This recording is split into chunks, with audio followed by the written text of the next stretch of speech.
my gosh, ladies and gentlemen, there may be some spoilers. Just gonna say that right now.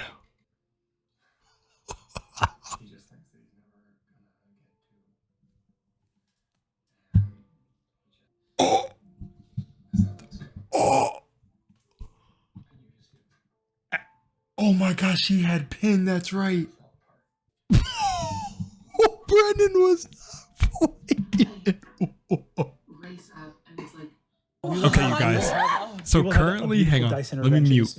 I'm catching the rerun right now after I've already shot the video to see what I missed, but I'm still gonna upload the video that I have. So yeah, but I'm watching it right now as I edit. So yeah, this video is kind of jumping around everywhere, but that's how I felt last night. I was all right, enjoy the video.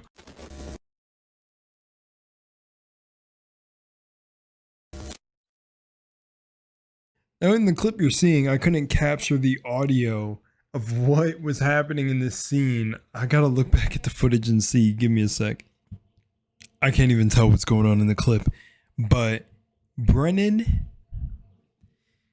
Okay, so guys, I fell asleep, of course, because over here on the East Coast, you know, it's about 10 when they start. Oh my gosh. Oh my gosh. Oh my gosh, I don't even know where to start. Oh my gosh, I'm so hype. You guys clip this and share this video with anyone else who is experiencing this hype. Let me explain my hype though.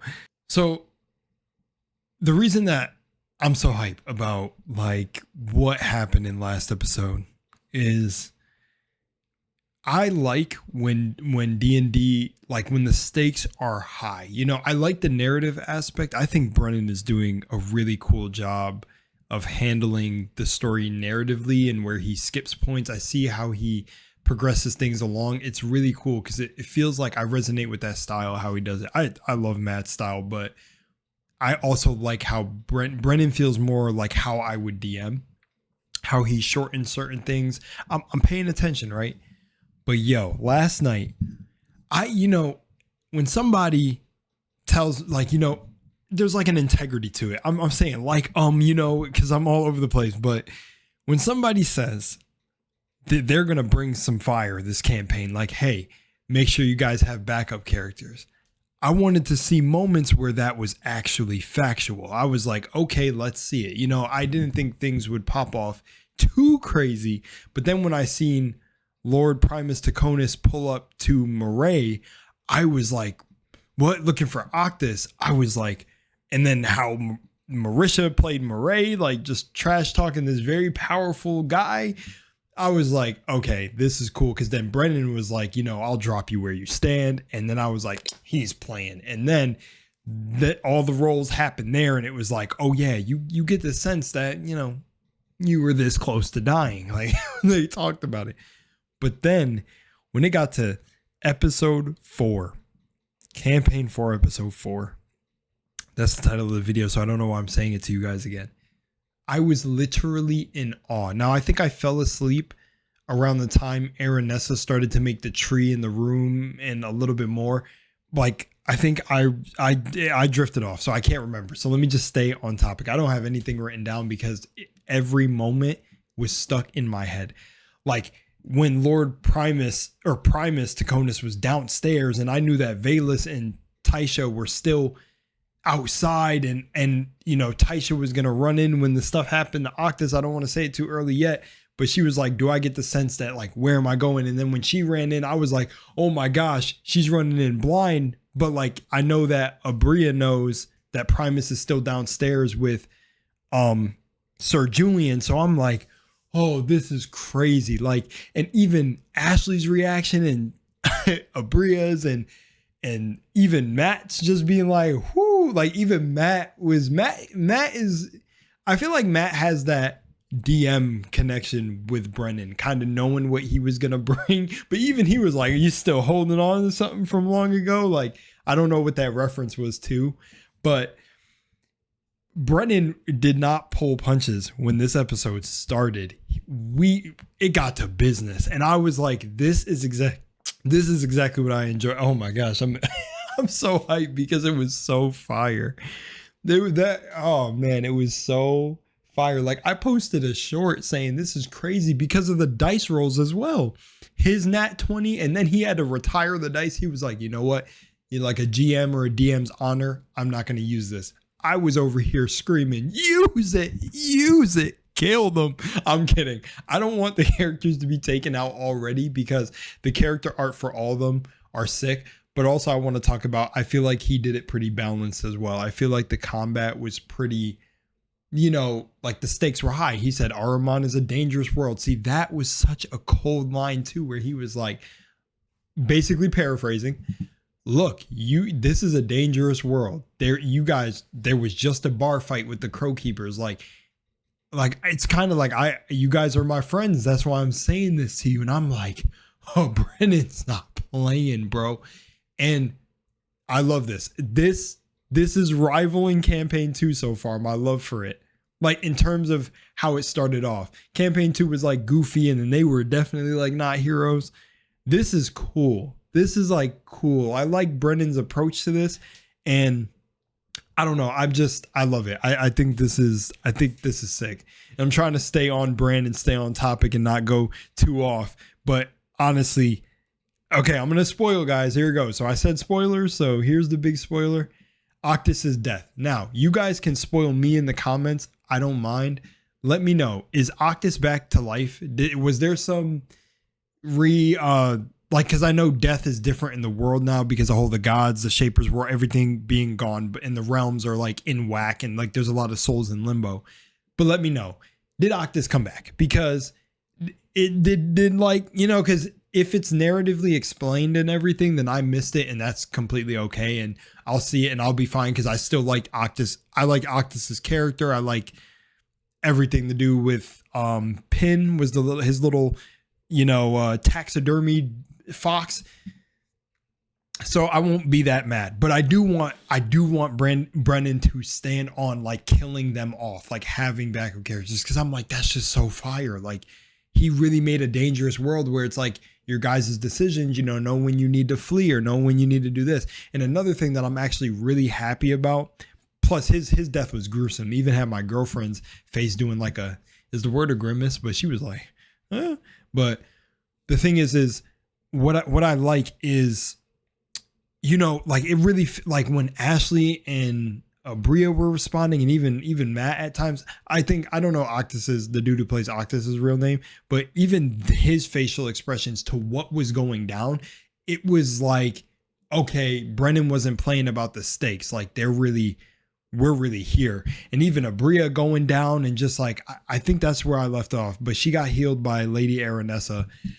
Just like how, oh my gosh. And even Brennan saying like, you guys get the sense that there are still other Taconuses in the house, but Primus and Etherin left. I'm like, and mind you, I just learned the names. I just realized that Primus Taconus in the last episode was Octus's dad, and they were searching for Octus.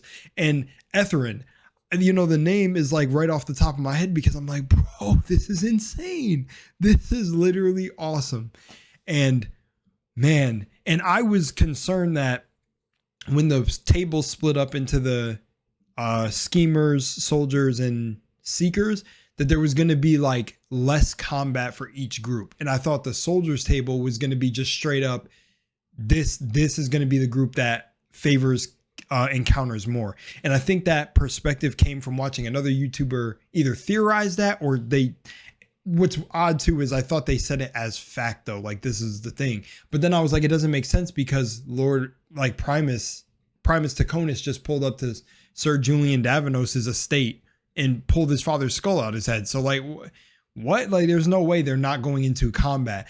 But it far exceeded my expectations. It went into combat. I was like, oh, and I love it. And, you know, and it felt balanced because it didn't feel like it was going to be a TPK, you know, of these characters. At least it felt fairly balanced. And I'm being honest with you guys. Like, I don't want to bring up certain things about certain players and how they play right now, because I don't want this video to go left and anyone take anything I say out of context. But I'm just going to say, I think the way everyone role played their characters is just so fire, especially Abria. you know, like I like that she ran in and like I knew what attacks were coming too. I knew he was gonna let a 6th level spell rip and hit the whole arena while Tasha's character.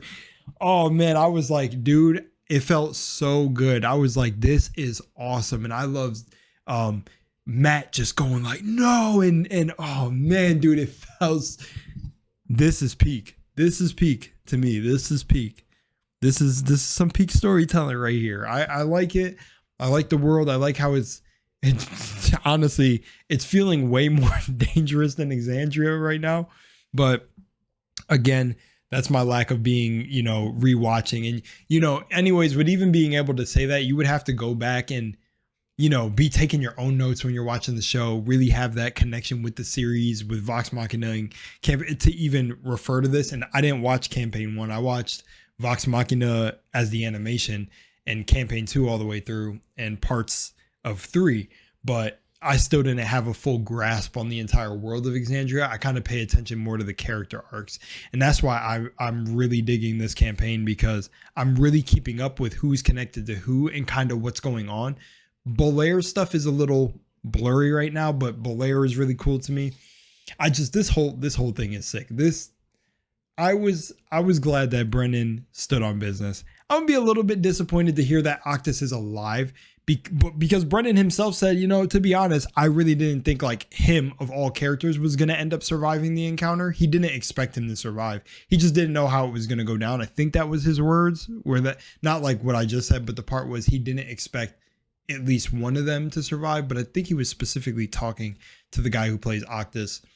But when I heard the last episode where they were going to put him up on the table, I think that's how it ended. And they said, we got to get this stone where it belongs. I was like, oh yeah, Octus is cooked. He's dead. I already was on that before the episode ended. I was like, they're about to cook them, you know, anyways. But oh man, I'm so hype. And if more hype moments, I don't know if I'm going to do, again, I said, like, I don't know if I'm going to do every single episode, but I'll let the inspiration come, and that's what I'll make the video off of if I feel inspired to do it. But man, I think shout out to Matt, Abria, Ashley, and the guy who plays Octus's character for really doing, just make it like the decisions and stuff they were making during those scenes. I think even Ashley was getting near death's door with the ghouls and stuff around her, and Sir Julian Davenos too, and Lady Aranessa coming in clutch. She was growing a tree, which does that mean she was doing the whole like gate, the druidic gate to teleport them out of there? Because it's not the Davenos estate, right? It's the house of is it an R? Oh, what's the name? Sorry, I forgot the name of the house. I'm trying to remember all this stuff, but his whole house is like cooked. I mean, it was so just narratively heart sinking when everybody in the room just started dropping from the, was it Circle of Death or Sickness, whatever that 6th level spell he let off. I was like, bro. But I mean, Valus coming in clutch too with the whole guiding bolt and doing the double radiant damage on. This is fire. This is just beautiful. It is. I'm loving the campaign. I'm loving it.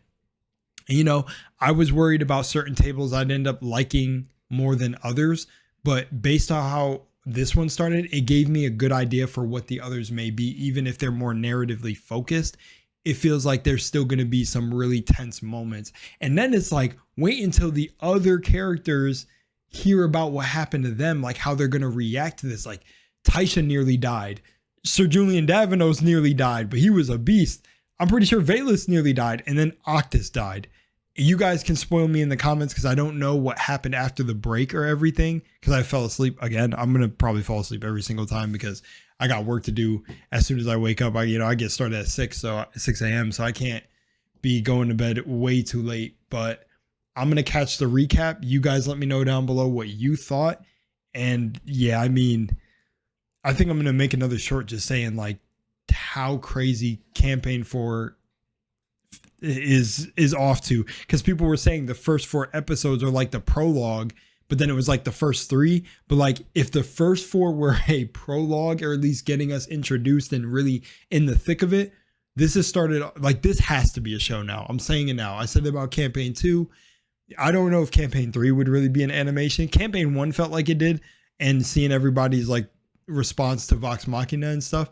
But this campaign, the characters designs and everything, this like cannot go to waste. They are so dope. And it's okay if I don't see it as an animation, but even my girlfriend was saying she has to see it as an animation. Much love in Moonlight, you guys. This is freaking awesome. Like, just from the dice rolls to even a Bria rolling the natural one on the death saves. The rolls, oh man, it was crazy, dude. Like, the dice were really the fate is in the dice, but it was really telling a story. You got Brendan and the characters telling the story and moving it along, but then the dice really, man, and I seen it in campaign 2, but like, oh, I even think Matt did he do double nat 20s during it? I can't remember. Just, there was amazing rolls that had me like, what is going on? And even for my partner who doesn't fully understand D&D, she knew when the impactful moments were happening. I love this. So sick. And yeah, that's all I got to say. I think that's all I have left. Much love in Moonlight. That shit was awesome.